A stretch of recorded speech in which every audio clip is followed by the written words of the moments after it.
नमस्कार, मैं हूं किरण रावत और आप देख रहे हैं समाचार फॉर यू। एक नजर आज की हेडलाइंस पर।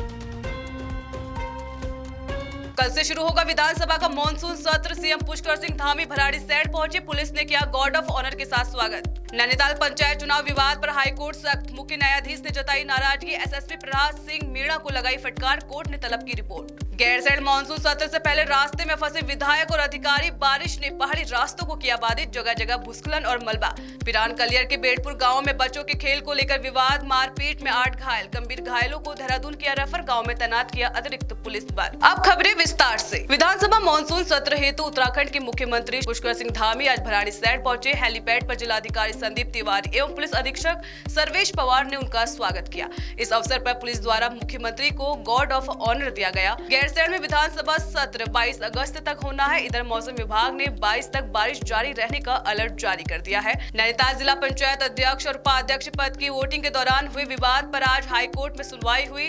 मुख्य न्यायाधीश जी नरेंद्र और न्यायाधीश आलोक मेहरा की खंडपीठ के समक्ष सरकार और अन्य पक्षों की दलीलें पेश की गई।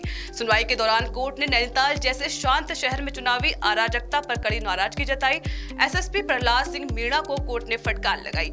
ये कहना चाहता हूँ कि कोर्ट ने जो लर्नेड एडवोकेट जनरल और सरकार की ओर से जो पक्ष रखा गया, कोर्ट समझ रहा था, कोर्ट उस चीज़ से संतुष्ट नहीं है।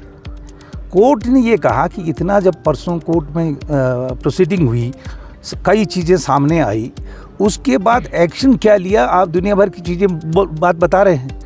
आप ये कह रहे हैं कोर्ट के आदेश पे हमने इनकी एफआईआर दर्ज कर दी। एफआईआर दर्ज करने का क्या मतलब होता है? वो तुम्हारे सामने है, कोई अरेस्ट नहीं हुआ।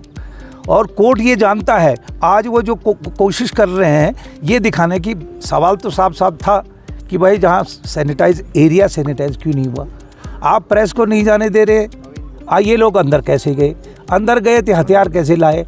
और हथियार ला के अगर उन्होंने एबडक्ट किया तो बाहर कैसे आए?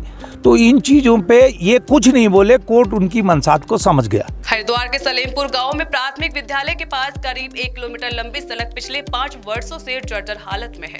सड़क की खराब स्थिति से ग्रामीणों को भारी परेशानी हो रही है और बच्चों की जान भी खतरे में पड़ रही है। ग्रामीणों ने आज यह मुद्दा जनता दरबार में उठाया, जिस पर मुख्य विकास अधिकारी आकांक्षा कोंडे ने त्वरित संज्ञान लेते हुए पीडब्ल्यूडी को निरीक्षण कर रिपोर्ट प्रस्तुत करने को और शीघ्र मरम्मत के आदेश दिए। देखिए, जो रोड है, जो शिकायतकर्ता उनके द्वारा अवगत कराया गया कि पूर्व में भी जो रोड है वो पीडब्ल्यूडी द्वारा बनाई गई थी। इसकी सत्यता के लिए पीडब्ल्यूडी अधिकारियों को बता दिया गया है कि एक बार देख लें, अगर वो उनकी ही रोड है तो उसको पुनः उसका मेंटेनेंस का अगर टाइम पीरियड है उसके अंदर तो मेंटेन कर लिया जाए, नहीं तो अगर उसको ऐसा लगता है कि पुनः बनाने की जरूरत है तो उसका एस्टिमेट तैयार कर लिया जाए। गैरसैंण में कल से शुरू हो रहे मानसून सत्र से पहले विधायकों, अधिकारियों और मीडिया प्रतिनिधियों को सड़क पर ही जूझना पड़ रहा है। पहाड़ों में लगातार बारिश से भूस्खलन, मलबा और बंदम मार्गों ने रास्ता बेहद मुश्किल बना दिया है।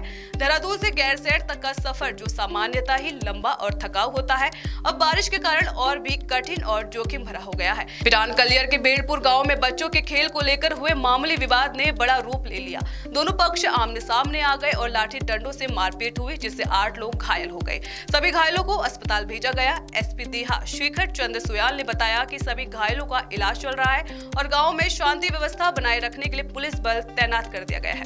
देखिए, एसओ कलियर ने अभी जो बताया मुझे शाम के समय, सीओ साहब के भी संज्ञान में पूरा प्रकरण, 2 पक्षों में किसी मामूली बात को लेकर आपस में झगड़ा हुआ, तो झगड़ा हाथापाई की तक आया था। तो पुलिस ने दोनों पक्षों से कुछ लोगों को उठाया, करीब 13-14 लोगों को, उनके खिलाफ प्रिवेंटिव की कार्रवाई की जा रही है। फोर्स इलाके में तैनात है और अभी फिलहाल शांति व्यवस्था। देखिए, ये जो मुझे एसओ ने घटनास्थल पर जाने के बाद की घटनाक्रम बताया, उसमें यही था, दोनों पक्षों ने एग्रेसिव होकर के एक दूसरे के साथ मारपीट करी, गाली गलौज से जो बात शुरू हुई थी, और दोनों पक्षों से हमने लोगों को उठा रखा है।